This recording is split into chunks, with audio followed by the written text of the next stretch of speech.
Hola, muy buenas tardes, amigas y amigos de Frente. Yo soy Erika Ortega Zanoja y estamos con el embajador de Venezuela ante la Organización de Estados Americanos y también diputado por el Parlatino, Roy Chatterton Matos, a quien le damos la bienvenida. Profesor, ¿cómo está? Muy buenos días, Erika, mucho gusto. Ya, buenas tardes, porque es como la 1:35. Uno pierde el sentido del tiempo con tanta intensidad en el trabajo. Bueno, vamos a comenzar en materia. José Miguel Insulza, secretario general de la Organización de Estados Americanos, dijo estar preocupado por la ley habilitante que fue aprobada por el antiguo Parlamento y que le concede poderes extraordinarios al jefe del Estado para que pueda legislar en ciertas medidas. También la oposición venezolana ha anunciado que lo visitará, así como a otros funcionarios de Estados Unidos, específicamente del Congreso estadounidense. ¿Cuál es la visión de Venezuela en ese sentido? Yo no sé si la visión o la audición, porque las palabras que escucho, estar preocupado, es exactamente el mismo lenguaje que usa el Departamento de Estado de los Estados Unidos en sus ruedas de prensa diaria para darle hasta con el todo a cualquier país que se atreva a ejercer una política disidente. Así que la preocupación del secretario general nos preocupa a nosotros también. Cada vez que alguien se preocupa en los Estados Unidos por nosotros, nuestras preocupaciones se multiplican, pero a la vez nuestra decisión de librar nuestra batalla por nuestra democracia también se multiplica y se solidifica. Él no debería estar ejerciendo ese rol. Él no es una figura egregia de la democracia en el continente, pero es un hombre culto y es un político muy avesado y debería saber que las leyes habilitantes son parte de la rutina y de la normativa constitucional en cualquier parte del mundo, especialmente en los países democráticos, y que esas leyes habilitantes no tienen términos de expiración o de aplicación en los países donde la Constitución los acepta y los establece. Así que allí lo que hay es una maniobra política. Y en cuanto a la oposición, me llama mucho la atención porque no terminan de acostumbrarse al juego democrático. En el 2005, 2 días antes de las elecciones parlamentarias, se retiraron en espera de los Marines, que invadieran el país y le resolvieran sus preocupaciones.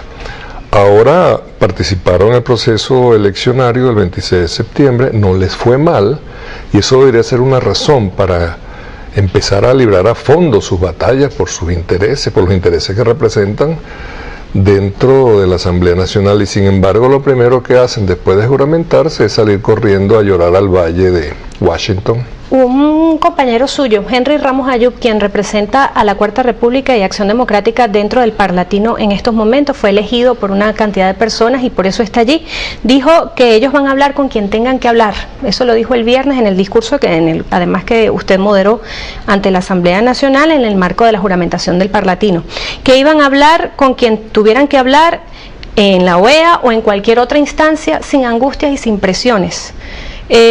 ¿Por qué cree usted que se están dirigiendo a la OEA?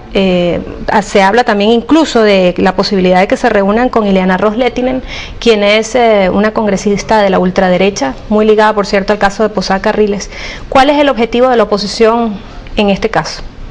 Desestabilizar a la democracia venezolana y trabajar para sus propios planes en combinación con aquellas fuerzas o potencias extranjeras que tengan planes perverso, hay que llamarlo por ese nombre, en contra de nuestro país. Por supuesto, lo harán con toda la calma, como dijo este dirigente político tan importante, porque como viven en democracia y como esta es una democracia extrema, donde se tolera más allá de los límites normalmente establecidos los excesos de una oposición enloquecida, pues lo harán con toda la tranquilidad y regresarán y continuarán participando en el debate democrático, pero al mismo tiempo trabajando con su agenda A. La B es trabajar dentro del juego democrático. La agenda A o el plan A es destabilizar este gobierno porque no tienen mucho optimismo en relación con las elecciones del 2012. Estas declaraciones se producen prácticamente al unísono con las de Connie Mack, congresista estadounidense, quien dijo que busca, y lo va a tratar de hacer dentro del Senado, del Congreso estadounidense, que Venezuela sea incluida dentro de la lista de países terroristas que mantiene esa nación. ¿Qué implicaciones podría traer esto para nuestro país si se efectúa? Y si debemos o no temer los venezolanos una inclusión en esa lista.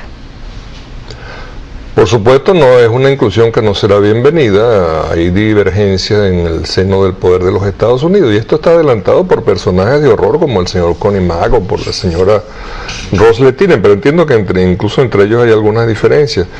El señor Connie Mack es un fanático de la ultraderecha, de esa ultraderecha que crea a través de los medios y a través de la cultura situaciones tan extremas como la que ocurrió ayer en el estado de Arizona, que a una representante, es decir, una diputada moderada de ese estado extremista como es el estado de Arizona, se le fue avaliada a ella y además mataron a 6 personas, lo cual, por desgracia, y para el sufrimiento del pueblo de los Estados Unidos es una rutina en ese país, pero es creado por la propaganda de odio, la propaganda del fanatismo religioso, propaganda racista, propaganda xenófoba, y eso produce esa consecuencia que los locos se armen, y además como los locos tienen, fíjese algo muy interesante que me di cuenta a raíz de una gripe que me atacó muy fuerte en los Estados Unidos. Es imposible en los Estados Unidos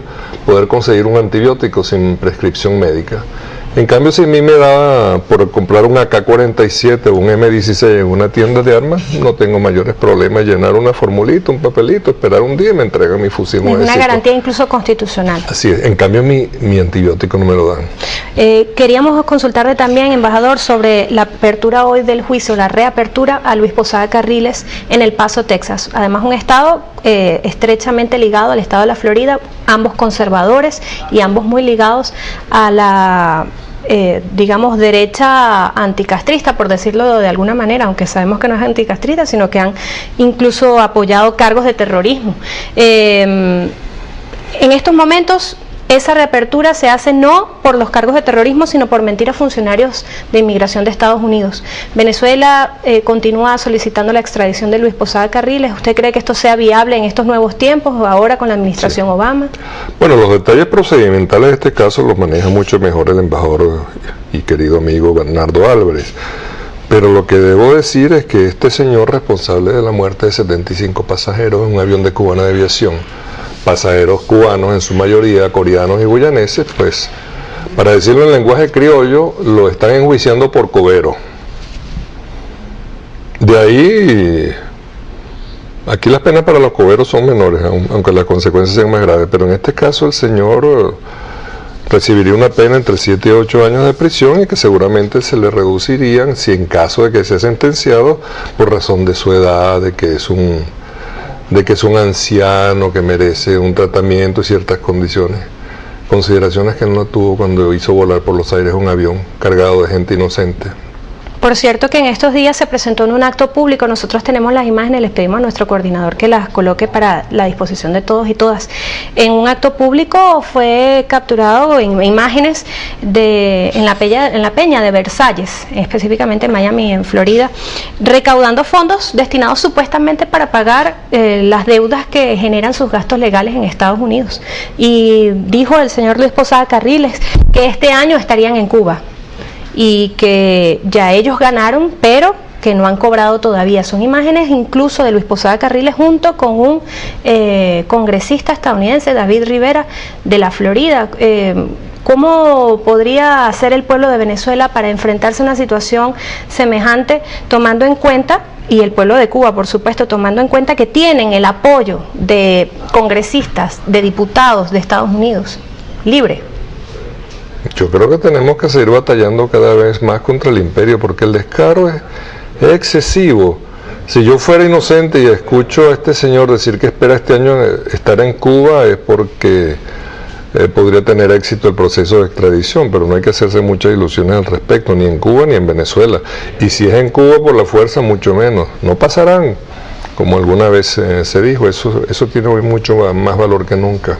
Hay la posibilidad de que definitivamente el señor Luis Posada Carriles esté libre en la calle. Mire, la justicia de los Estados Unidos es una justicia politizada, a pesar de que a cada rato nos enrostran a nosotros el temita de la separación de poderes. Usted, que es una periodista bien enterada, sabe, por ejemplo, que cada vez que se abre una vacante en la Corte Suprema de los Estados Unidos, pues se abre un debate entre halcones y palomas, para decir algo así como los jueces vinculados al Partido Republicano de ultraderecha y al Partido Demócrata de derecha, pero además los candidatos los presenta el presidente de los Estados Unidos, de acuerdo al seguimiento de líneas políticas hechas a su conveniencia. Y por supuesto, esta justicia politizada posiblemente falla en favor del señor Posada Carriles. ¿Qué va a hacer, digamos, el Partido Socialista Unido de Venezuela, ya entrando en materia del parlatino, para, digamos, trabajar esa correlación de fuerzas que se generó a partir de las elecciones, en las cuales ustedes ciertamente tienen la mayoría, pero también hay un factor de la oposición que buscará utilizar el parlatino como una vitrina en contra del gobierno de Venezuela? Bueno, se abrirá el debate democrático permanente. Tuvimos un buen inicio con un debate fuerte, una exposición de fondo de nuestro camarada Roy Daza. Posteriormente lo hizo el señor Ramos Ayub, desde el punto de vista de su interés, una buena exposición, y una exposición sensacional de Aristóbulo Isturi, que es uno de los fundamentales de este proceso. Entonces, lo ideal es que podamos mantener un debate intenso, severo, pero de altura y democrático, y sería deseable que no sigan cayendo en la tentación de la desestabilización. Eso de hacer el papel de acusatas internacionales, teniendo los foros democráticos abiertos en este país, teniendo la mayoría de los medios a su favor, es una incongruencia en el mejor de los casos y una canallada en el peor. ¿Solicitará la oposición, podríamos esperar, el ingreso de Venezuela al Mercosur? ¿O lo tratará de sabotear como ya lo ha hecho en otras oportunidades? Bueno, usted me está ofreciendo la respuesta con su pregunta. Pero no, ya no están igualitos, ya se colocaron al mismo nivel de los fascistas, de la mayoría fascista del Congreso paraguayo. Entonces ya nos están poniendo condiciones. Entonces la condición es que reingresemos a la Comunidad Andina de Naciones.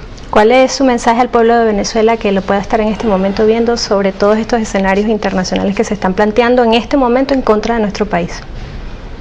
Seguir unidos, coraje, valentía, siguiendo integración, unidad, siguiendo la tradición histórica de Venezuela. Nosotros tenemos que darnos cuenta de que a 200 años de habernos liberado, de haber comenzado nuestra liberación del Imperio Español, estamos librando una batalla muy fuerte y muy dura, donde somos pioneros en este siglo en contra del Imperio estadounidense. Así que vamos marchando hacia nuestra segunda independencia. Muchísimas gracias, embajador Roberto Matos, quien ha estado con nosotros como representante de Venezuela ante la Organización de Estados Americanos y también electo diputado al Parlatino. Nosotros con esto despedimos y hacemos un corte, y al regreso ustedes estarán nuevamente con Ciari Rodríguez y más de la emisión meridiana de la noticia.